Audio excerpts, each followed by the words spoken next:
পুলিশের হাতে ধরা পড়ল জিনের বাচ্চা। পঞ্চগড়ে মুঠোফোনে জিনের বাচ্চা পরিচয় দিয়ে প্রতারণা করে অর্থ আত্মসাতের অভিযোগে মিলন ইসলাম নামে জিনের বাচ্চা চক্রের এক সদস্যকে গ্রেপ্তার করেছে পুলিশ। বুধবার 5 জুন আইনি প্রক্রিয়া শেষে বিকেলে আদালতের মাধ্যমে জেলা কারাগারে পাঠানো হয়। এর আগে গত মঙ্গলবার দিনগত গভীর রাতে উপজেলার কাজলদিঘি কালিয়াগঞ্জ ইউনিয়নের উৎকুড়া এলাকা থেকে তাকে গ্রেফতার করা হয়। মিলন ইসলাম একই এলাকার মৃত আব্দুল আজিজের ছেলে।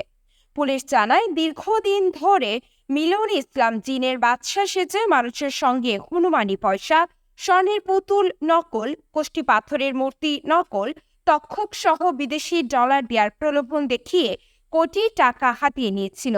এছাড়া চক্রটি জিনের ক্ষমতার মাধ্যমে চলতি বিভিন্ন পর্যায়ের উপজেলা নির্বাচনে প্রার্থীদের বিজয়ী করতে পারবেন বলে বিপুল পরিমাণ অর্থ হাতিয়ে নেন। পরে গোপন সংবাদের ভিত্তিতে বোদা থানা পুলিশ অভিযান পরিচালনা করে তাকে গ্রেপ্তার করে।